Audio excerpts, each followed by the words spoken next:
Hi, Armoured Pants here, and I have another guide for you. This is the beginner's guide to playing medium tanks, or being the CPU or the brain of your team. This is not a all-inclusive guide. As I said, it is for beginners and up, but I will try to cover off what I believe are the basics of playing medium tanks, what you should do and how you should do it. And we look at some gameplay, of course, as well. I think if you're a very experienced player, you will know a lot of this already. But if you're a beginner, and that's who it's for, hopefully you will learn something. So let's talk about medium tanks. In my opinion, not the easiest tank to play, because you are sort of in between. You are a medium, right? You're in between a light tank and a heavy tank, and your role, therefore, varies. And there are vast contrasts too in medium tanks themselves. If we take, for example, the German line at tier 9, the two medium tanks, the E50 and the Leopard PTA, are completely different. So it's very difficult to therefore create a playbook that covers all these different types of tanks. But we can generalize to create some rules of thumb, let's say. So usually you're a fast tank, and normally you have some armor, usually at the front. Now, of course, there are, like the Leopard that we just mentioned, that don't have armor, but normally that's what you have. You have usually a medium caliber gun as well, usually with a good rate of fire that allows you to snipe, put damage into the enemy. You usually have decent view range, not as good as light tanks, but you have a good view range too, so you have tools for spotting, like a light tank. The one thing you don't have, which a light tank has though, is active camo when moving. So you need to move from cover to cover. Unlike a light tank, which will move out in the open and can remain unspotted, you will be spotted. But usually you're mobile, you're agile, you're terrain friendly, you own the map, you can get around the map very quickly, change positions, etc. Normally you're a tough brawler, you're good at circle of death, perhaps not as good as a light tank, but you're a good brawler, you're tough, you've got some armor as well.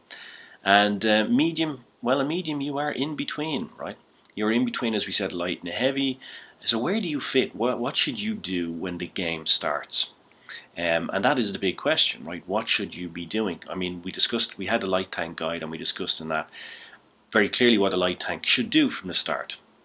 But what is your role as a medium tank?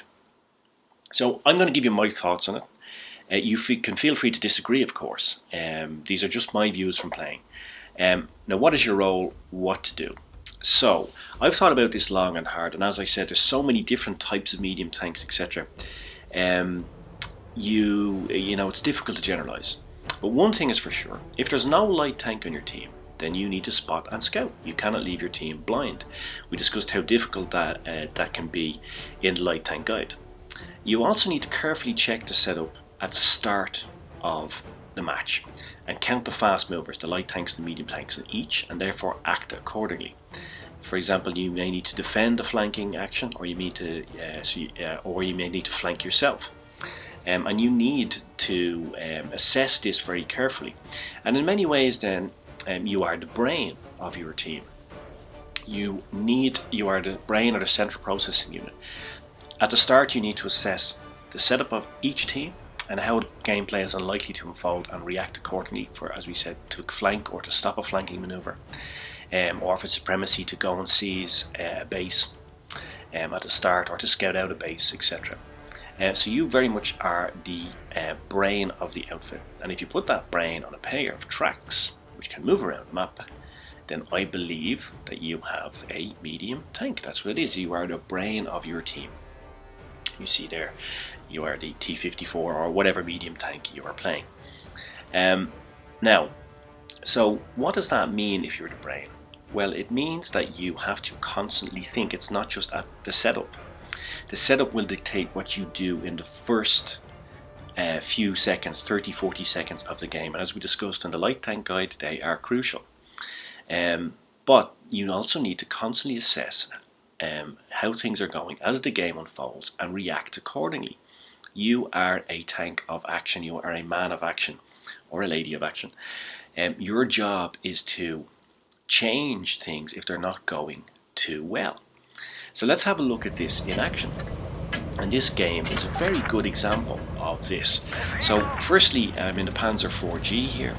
I check the setup, and I know that we need to go for the hill. This AMX here, I don't know what his problem is, but he's actually slower than me. Maybe he doesn't have the engine upgraded, I don't know. But that's why we get spotted up first. And from that point on, things become a bit difficult for us. You can see that their Stug is pushed up now, and they already have the Leopard up there. There's a Crusader coming up, and KV1 comes up, and the KV1 actually smashes a nice round into me. Hits me a nice alpha roll here coming up. So things are not going well for us. Now, here is the thing about thinking. I decide here that we need to change this. And as I am a medium tank, I have speed, I can't change it. What was I thinking? Well, I thought, now I know where all their main tanks are. I know that their Stug, their tank destroyer, has moved up the hill. Therefore, I can now flank safely. It should be safe to flank because I know where nearly all of the enemy are. We actually are all spotted except one, T-34, which you're going to see pop up now in a second.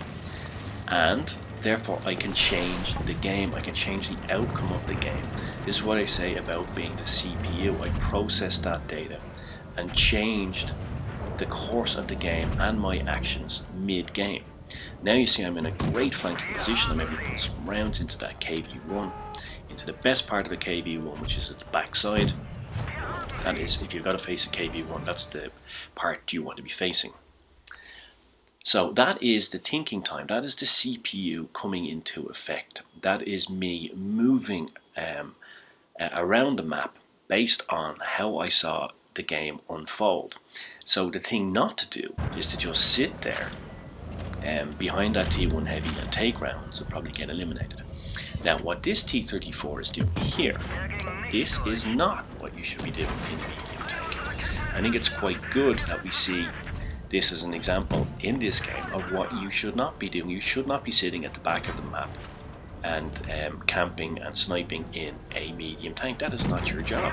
That is the job of a tank destroyer or occasionally a heavy tank.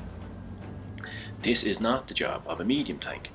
Now, he has had no effect on the game. He can't influence the game. He hasn't even stopped the flank.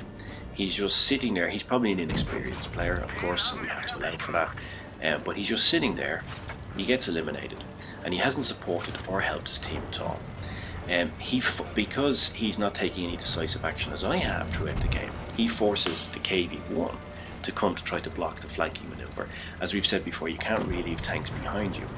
And of course the KV1 is not really equipped for that, it's quite small.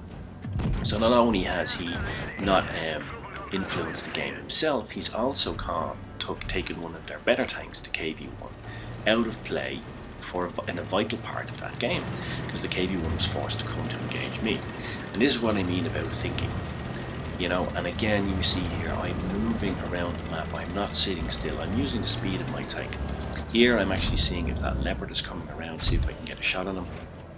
But he doesn't, he's gone a different direction. He actually goes to the far side of the map. And you can see that we have turned that situation around completely. My action, my thoughts, me being the CPU, has changed the outcome of this game. We were 2 tanks down and in a lot of trouble, badly positioned, and now we're 1 tank up. And my actions of flanking that time completely turned the game.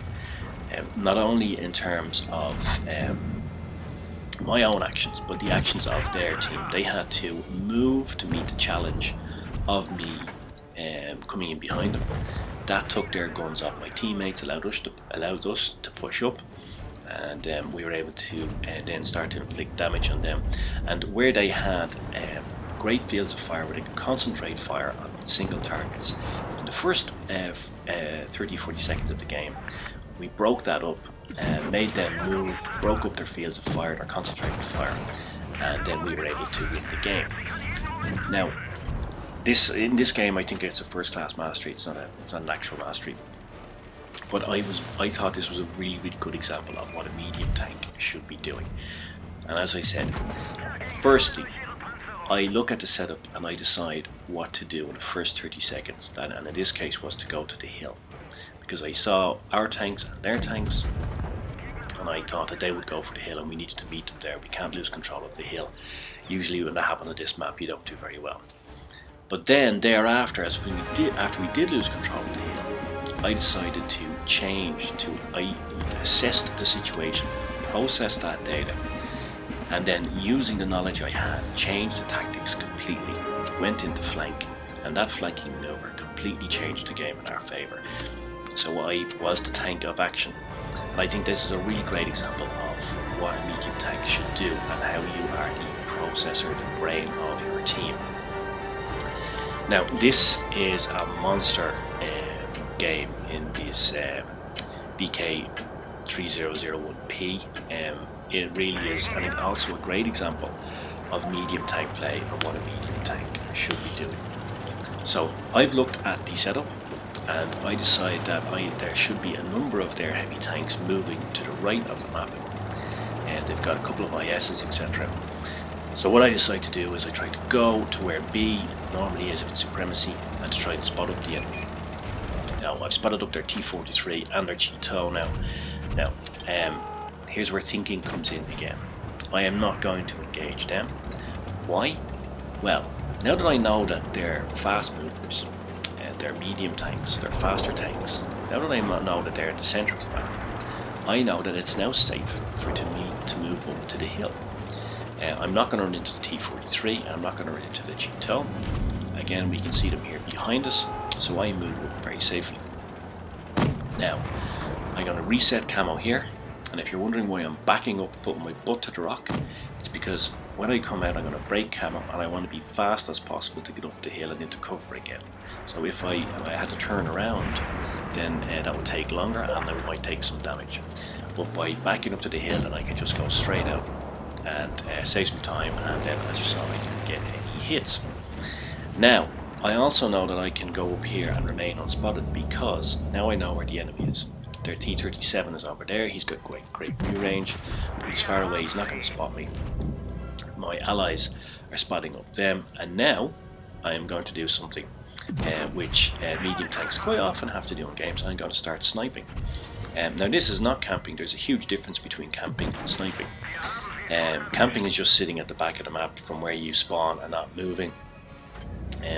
While sniping is actually moving to a strategic position where you can put in shots on the enemy and farm damage, and that's what I'm doing here. I now move up to the lip of this hill to get maximum elevation. Again, I know I'm safe, so this is again being the CPU, assessing the situation. Now, also in terms of being the brain of the outfit here, I'm in a medium tank. I have a little bit of armor, but I'm nothing like, let's say for example this IS, right? There are a lot of big guns down there.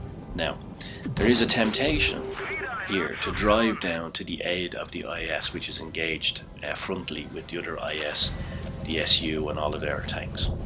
But here's the thing, if I go down there, sure it'll be valiant and sure I may help, but probably I'm going to get killed too.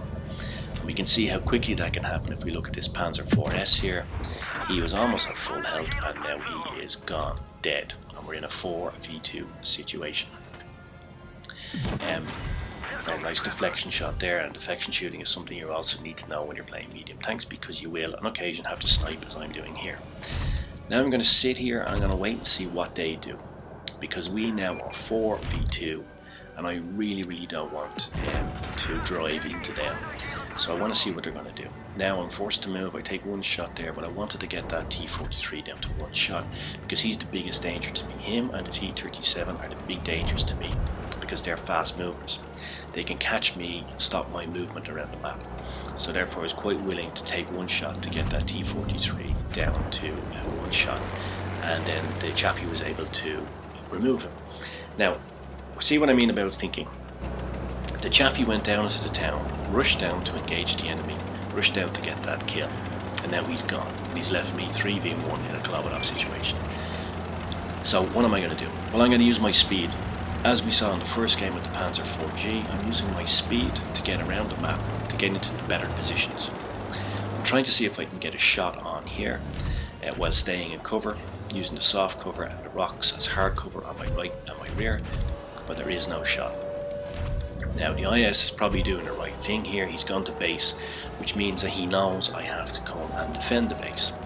So I have to move back now. Again, I'm always thinking, I want to see if I can get a shot on here. No. Okay, I'm going to have to go across the open ground. I'm going to use the speed of the tank. Do I have a shot here? No. Okay, I don't want to sit out in the open, so I'm going to move. Thought I had a shot on the T-37. The T-37, I really want to remove him. As I said, he is the danger for me now because he can't stop my movement around the map. Unfortunately, I can't get a shot on him, but I do get a chance to get a shot onto the SU. Now he's down to one shot too. Now I'm hiding. I'm going to reset camo. Counting out. I'm going to switch over to APCR because he's a one-shot even APCR round.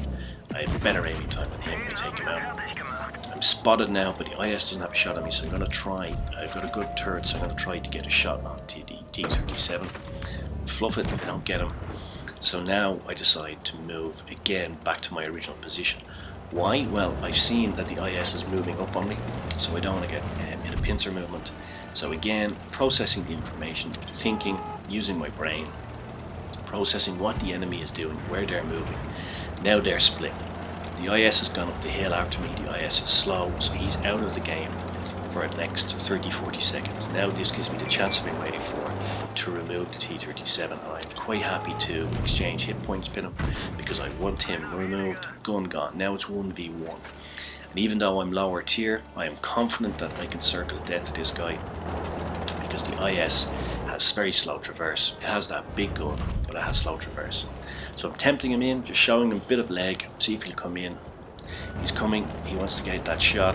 Now I'm moving. I think he fires a HE round at me. I'm not sure, he tracks me.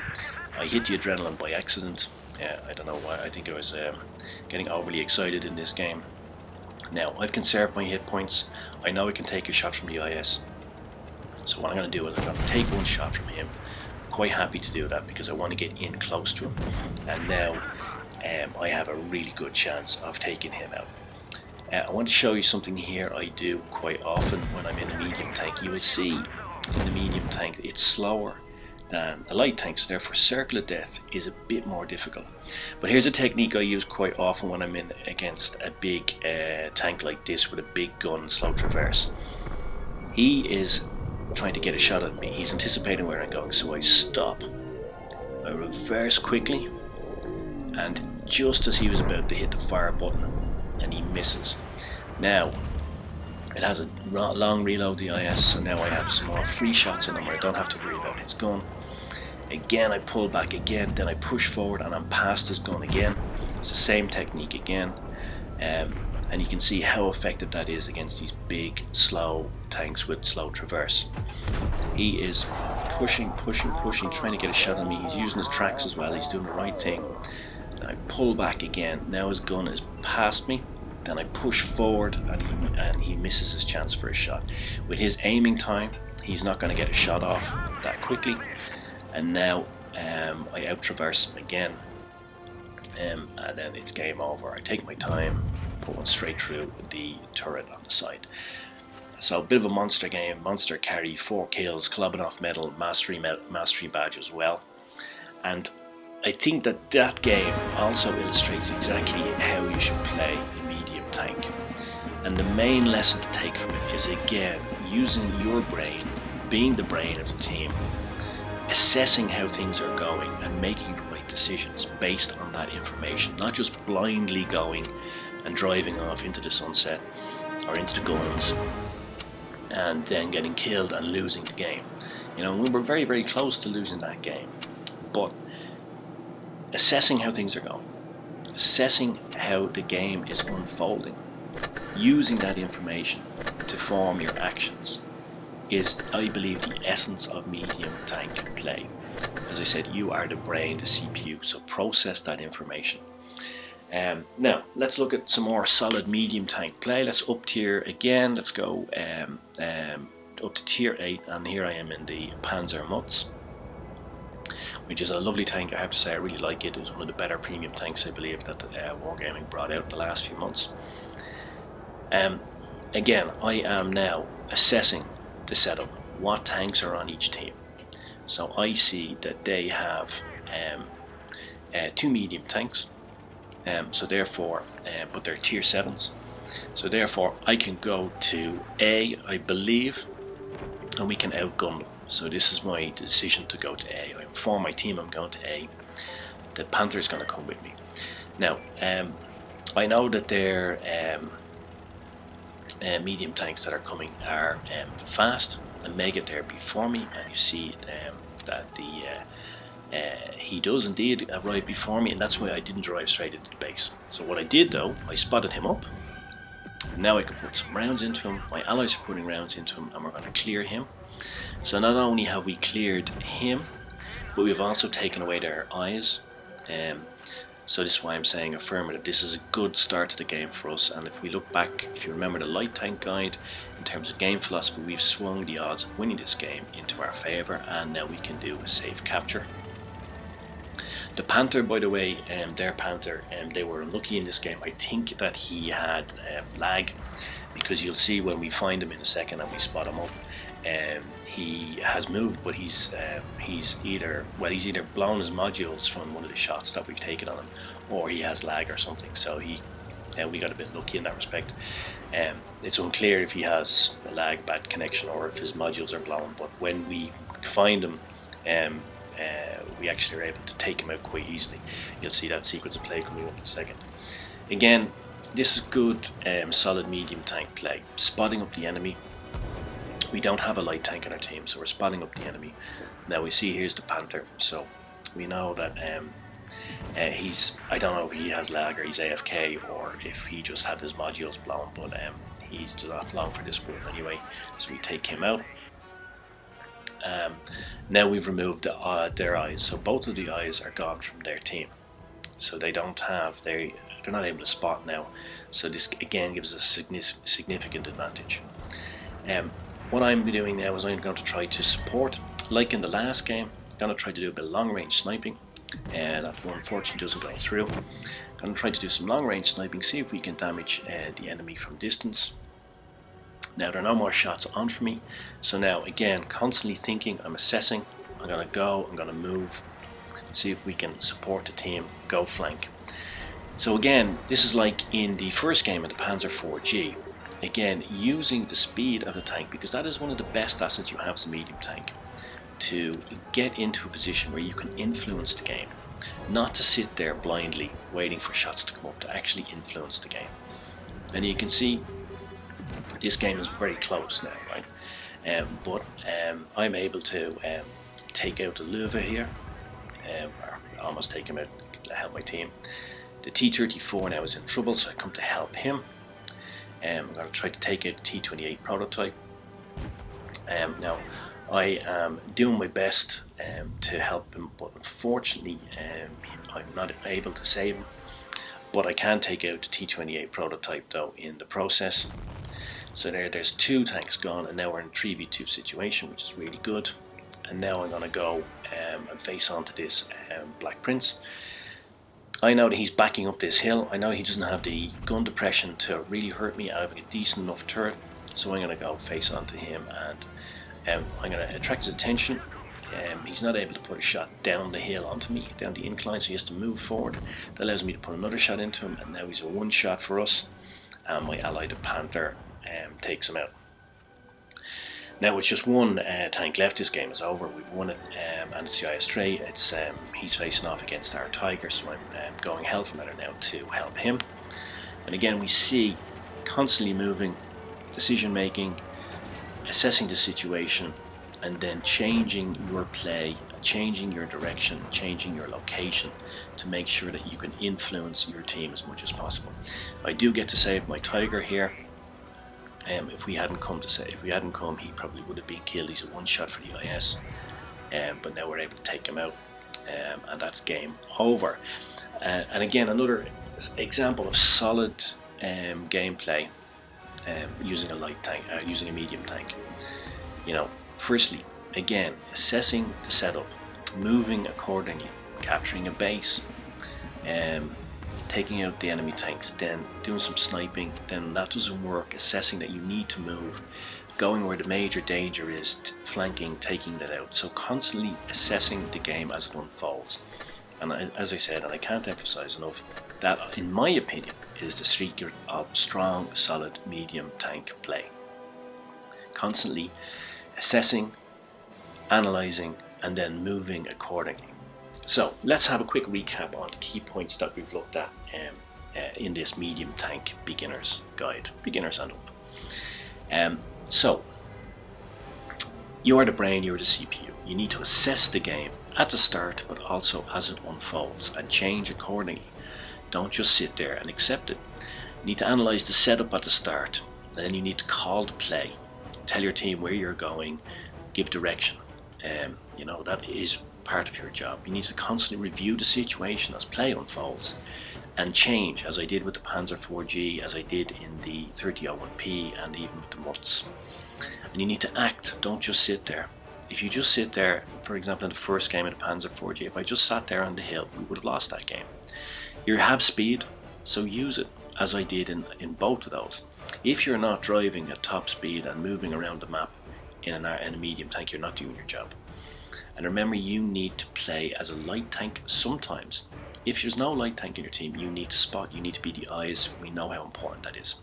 You need to be able to do circle of death, brawling and sniping. You need to have all of those skills down, because you will need them at different game and different parts in different games. And basically you need to be a jack of all trades, but unlike, as the saying goes, jack of all trades, master of none, you need to master them all. You need to be able to snipe, you need to be able to brawl, you need to be able to circle of death, you need to be able to improvise when circling death, as I did there. And this is important because no two medium tank games are really the same. You just need, and that's why you constantly need to think. There is no definitely do this and definitely do that and you're going to win guide. You need to constantly think, and that is the secret. So cheers Mush, I hope you enjoyed it. Thanks for watching, and I guess all I can say now is pants out.